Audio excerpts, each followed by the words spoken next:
আমাকে দেখে বুঝতেই পারছো আমি জাস্ট চান করে এলাম, পুরো মাথা ভিজা, মানে শ্যাম্পু ট্যাম্পু করে। এইটা দেখো আমার ভীষণ পছন্দের। আমি অনেক জায়গায় নাইট ড্রেস দেখি, নাইট স্যুট দেখি। গুড ইভিনিং, ঘড়িতে এখন বাজছে সন্ধ্যে 7টা। আমি 6টা নাগাদ ঘুম থেকে উঠেছিলাম।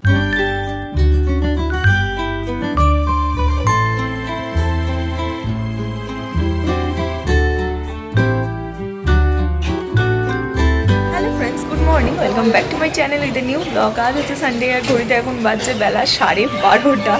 ইয়েস, আজকে ভিডিওটা অনেকটা লেটে শুরু করছি। এনিওয়েজ দেখতে থাকো আজকে সারাটা দিন আমি ঠিক কী করে কাটাচ্ছি। তো চলো আজকে দিনটা এখন থেকেই শুরু করে দিই, আর তোমরাও দেখতে থাকো আজকে আমি সারাটা দিন ঠিক কী করে কাটাচ্ছি। তো চলো আজকে দিনটা এখন থেকেই শুরু করে দিই।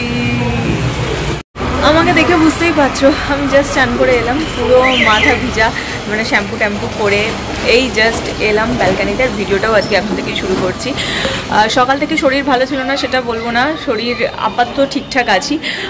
সকালবেলা তোমার কালকে ভিডিওটা রাতে শেষ করতে পারিনি, তো সকালে কালকের ভিডিওটা শেষ করলাম, এডিট করলাম। ঘুম থেকে উঠেওছি অনেকটা দেরিতে, তো সমস্ত কিছু করতে করতে একটু লেট হয়ে গেল, তাই স্নানটা করে নিলাম। স্নানটা করি একটু ফ্রেশ ফিল হবে, তো ফ্রেশ ফিল করে এখন আমি ভিডিওটা শুরু করছি। ঘড়ির কাটা প্রায় 12:30 ছুঁই। তো চলো দেখো সানডেটা কীভাবে কাটাই। যদিও আজকে সানডে খুব একটা কিছু করার নেই, কারণ অনেক প্ল্যান তো ছিল আমার, কিন্তু ওই শরীরটার জন্য আজকে সানডেটা আই থিঙ্ক অফ রাখতে হবে, কারণ কিছুই করতে পারবো না, নিজের শরীরে পাচ্ছিও না। আর মাও চিৎকার করবে এরপর যদি আমি বেশি এক্সট্রিম কিছু করতে যাই, তো সেই সব কিছুই হবে না। চলো ঘরে সিম্পল সানডে সেই ভিডিওই আজকে দেখতে থাকো। অনেক দিন যাবত এগুলো কিচ্ছু ক্লিন করতে পারিনি, তবু মা এগুলোকে ক্লিন করে রেখেছে। এই হচ্ছে আমার সেই শখের তাজমহল, যেটাকেও রোজ মা ধোয়া পোছা করে রেখেছে। তো এতেই আমি হ্যাপি। এখানে কটা মায়ের খুচরো পয়সা রাখা, এসে ইগনোর করো।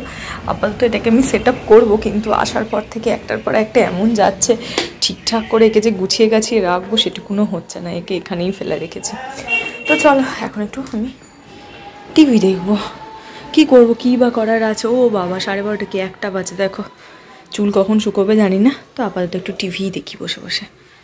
তোমাদের সঙ্গে শেয়ার করা হয়নি না, এইটা সেই নাইট স্যুটটা যেটা মা আমাকে ক্লোভিয়া থেকে নিউ ইয়ার গিফট করেছিল। তো তোমাদের একবার ব্যাক ক্যামেরাতে শেয়ার করে দিলাম। এই হচ্ছে সেই নাইট স্যুটটা। আর ক্লোভিয়ার এই প্রিন্ট না আমার ভীষণ পছন্দের। দাঁড়াও ভালো করে দেখাচ্ছি। প্রিন্টটা দেখো আমার ভীষণ পছন্দের। আমি অনেক জায়গায় নাইট ড্রেস দেখি, নাইট স্যুট দেখি, আমার ঠিক ততটা মন পছন্দ হয় না যতক্ষণ না আমি ক্লোভিয়াতে দেখি। ক্লোভিয়ার প্রিন্ট বলো বা এদেরই টেক্সচার বলো, কাপড় বলো, এতটা সুন্দর, এতটা মানে তোমার ফটোজেনিক হয়, এতটা কিউট হয়, এতটা ভালো লাগে যে তুমি যেখানেই দেখো না কেন তোমার সবার আগে চোখ যাবে ক্লোভিয়াতে। মানে ওটাই তোমার মনে হবে যে এখানে হচ্ছে দি বেস্ট আছে। আর খুব একটা যে প্রাইস থাকে সেটাও বলবো না, কোয়ালিটি ওয়াইজ ডিসেন্ট প্রাইস থাকে। একটু টিভি দেখি। লাঞ্চ কমপ্লিট এখন করে নিয়ে মানে খাওয়া দাওয়া করে নিই। খাই তো নিজের হাতে নিই, মা খাইয়ে দিয়েছে। মা খাইয়ে টাইয়ে দেওয়ার পর আমি এখানে সেইভাবে বসে রয়েছি। কেন কি বলো তো, আমার খাওয়ার পর যখনই আমি শুচ্ছি দেন তো ঠিক আছে, শোয়ার পর যেই উঠছি আমার একটা শরীরে অস্বস্তি হচ্ছে, আর সেখান থেকে প্রচণ্ড কষ্ট হচ্ছে। তো সেই কারণে আজকে আর শুইনি, এমনি করে পিঠে হেলান দিয়েই বসে রয়েছি। বেশ খানিক্ষণ বসে থাকবো। এখন 3:15 বাজে, তো দেখি 3:30 পর্যন্ত বসবো। ঠিকঠাক যদি থাকি তাহলে শুয়ে পড়বো। আর এদিকে মা কি সিনেমা চালিয়ে দিয়ে গেছে, মায়ের কি পছন্দের সিনেমা আমি জানি না, কারণ আমি কোনোদিন দেখিনি সিনেমাটা। আর বহু বছর পুরনো, আর সাধারণত আমি যে পুরনো সিনেমা দেখিনি না সেটা নয়, বাট হ্যাঁ এইটা আমি কোনোদিন দেখিনি। মা দেখছিল, মা ব্যালকানিতে গেছে কি একটা কাজে, মা বলে পাল্টাবি না, আমি দেখবো। বললাম ঠিক আছে, মা এসব দেখুক, আমি একটুখানি ফোন টোন ঘাঁটি, গান শুনে তারপর শুয়ে একটু ঘুম দেবো, যাতে শরীরটা একটু ফ্রেশ ফিল হয়। গুড ইভিনিং, ঘড়িতে এখন বাজছে সন্ধ্যে 7টা। আমি 6টা নাগাদ ঘুম থেকে উঠেছিলাম। ঘুম থেকে উঠে একটুখানি বসে টিভি দেখছিলাম মায়ের সঙ্গে। এখন একটু খিদে পাচ্ছে, তো হ্যাঁ, আপাতত ঠিক আছে, শরীরটা আপাতত ঠিক আছে। তো খিদে পাচ্ছে, তো মাকে বললাম কি খাবো, কফি তো খেতে পারবো না, আর দুধ চাও খাবো না। তো মাকে বললাম একটু লিকার একদম চা করো, একটু হালকা করে লিকার চা একটু খাই, আর তার সঙ্গে কোনো বিস্কিট যদি হয় একটু খাই, খেয়ে খানিকটাক্ষণ পেট ভরাই, তারপরে রাতে কিছু একটা খাবো। আর মা বলে দিচ্ছে রাতে আজকে রুটি ফুটি কিচ্ছু খাওয়া যাবে না, শরীর খারাপ থাকলে ভাতই নাকি একমাত্র ওষুধ, যেটা খেলে নাকি শরীর ঠিক হয়। তো আমাকে আজকে রাতে ভাতই খেতে হবে মা বলেছে। তো ঠিক আছে, আমি চাই শরীরটা ঠিক হোক, তার জন্য একদিন যদি ভাত খেতে হয় আই হ্যাভ নো প্রবলেম, আমি ভাত খেয়ে নেব। তো আপাতত আগে একটু চা খাই, তারপর মা চাটা নিয়ে আসুক, তারপর ভাবছি রাতে কী দিয়ে কীভাবে ভাত খাবো না খাবো সেসব পরে ভাবছি। আগে একটু চা খাই। আর সানডে টিভিতে দেখার মতন কিছুই হচ্ছে না, খুব বোরিং লাগছে। আর অন্যান্য সানডেগুলো একটু এদিক ওদিক যাই, তো টিভিতে দেখার মতন কিছু থাকলে হয়ে যায়, বাট কিচ্ছু নেই, ভাল লাগছে না, কি দেখবো কি জানি।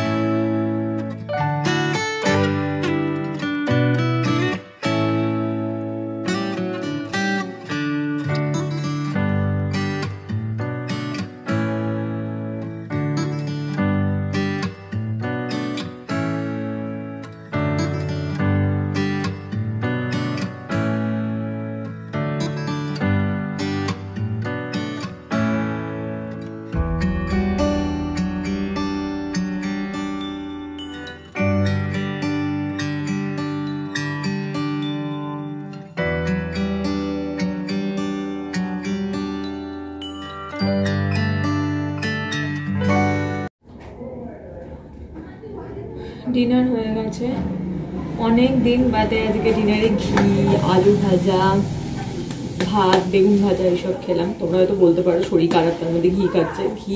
ঘি আমার কাছে কোনো ম্যাটার করে না শরীর ভালো কি শরীর খারাপ, তার কারণ ছোট থেকে আমি প্রতিদিনই ঘি ভাত খেয়েই বড় হয়েছি। প্রতিদিন মানে প্রতিদিন ডেলি আমি খেতাম আর কি, ছোটোবেলায় স্কুল যাওয়া, কলেজ যাওয়া, প্রতিদিনই। তো সেই কারণে আমার ঘিতে কোনো প্রবলেম হয় না। আমি হালকা কোনো খাবার বলতে একটু হালকা ঘি ভাত এটাই বুঝি। তো অলরেডি ডিনার কমপ্লিট, এবার হচ্ছে শুতে যাব। ওষুধ যেগুলো আছে সেগুলো সব কটা শোয়ার আগে খাবো, খেয়ে তারপর হচ্ছে শুতে যাব। তো চলো একটা একটা করে করি। ও মা ঘরে এখানে রেখে দিই, আর আমি তাড়াতাড়ি এবার শুতে যাই, আর ভালো লাগছে না। তো মোরালেস দিনটা আজকে ঠিকঠাকই গেল আপাতত। এবার দেখা যাক, কাল থেকে অফিস, আবার কাল থেকে বাকি দিনগুলো ভালো গেলেই আমি খুব হ্যাপি। দেখা যাক কি হয়। ওষুধ খাওয়া কমপ্লিট, খাটে উঠে পড়েছি, এবার ঘুমানোর সময়। আজকে সারাটা দিন চেষ্টা করেছি একটু কিছু ভিডিও করার, একটু ছোট ছোট করে ক্লিপিংস। হ্যাঁ, খাট থেকে বেশি নামিনি আজকে, খুব একটা কিছু দেখাতেও পারিনি, কিন্তু হ্যাঁ চেষ্টা করেছি ডেফিনেটলি কিছু অল্প কিছু শেয়ার করার। জানি না আবার কবে ফুল এনার্জি ফুলভাবে তোমাদের সামনে আবার ভিডিও করতে পারবো, তবে আশা করছি খুব শীঘ্রই, খুব তাড়াতাড়ি ঠিক হয়ে যাব। তো আজকে সারাটা দিন ঠাকুর ভালোভাবে কাটিয়ে দিল। কাল থেকে অফিস শুরু, কাল থেকে যেন আবার মানে ঠিকঠাকভাবে অফিসটা করতে পারি, কারণ অফিসে না হলে মারাত্মক কষ্ট হয়। সমস্ত কষ্ট বাড়িতে সহ্য করা যায়, অফিসে যখন হয় না তখন খুব কান্না পায়, আর শুধু মনে হয় কখন বাড়িতে যদি থাকতাম তাহলে এইটা হতো, মা এটা করতো ওইটা করতো, তখন খুব খারাপ লাগে আর কষ্ট হয় আমার প্রচণ্ড, কখন বাড়ি যাবো এটা ফিল হয়। তো তাই ঠাকুরকে বলছি, আর যাই হোক কাল আমার অফিসে কিছু করো না, কাল থেকে ধীরে ধীরে সুস্থ করে দাও, এটাই চাই বাস। নতুন বছরের শুরু থেকে খুব যন্ত্রণায় ভুগছি আমি শরীর খারাপ নিয়ে, আশা করছি এইবার যেন যায় শরীর খারাপটার যা যা প্ল্যান করেছি শীতে অ্যাটলিস্ট সেগুলোকে এবার করতে পারি। এই শরীর খারাপ যদি চলতে থাকে কোনো রোববারই কোনো প্ল্যান করতে পারবো না, মন খারাপ হয়ে যাবে, তখন শীতকাল চলে যাবে আবার গরমকাল চলে আসবে, আর যা যা প্ল্যান করছি সেগুলো গরমে হবে না, শীতেই করতে হবে। তো দেখা যাক ভগবান কি করে, হোপসো ভগবান আমার কথা শুনবে, দেখা যাক কি হয়। তো ভিডিওটা আজ কেমন লাগলো জানিও, যদি ভালো লাগে প্লিজ লাইক শেয়ার আর সাবস্ক্রাইব করো আমার চ্যানেলটা। তোমাদের সঙ্গে দেখা হচ্ছে কালকে সকাল সকাল একটা নতুন ভিডিওতে। তো চলো টাটা বাই বাই, দেখা হচ্ছে কালকে, টাটা।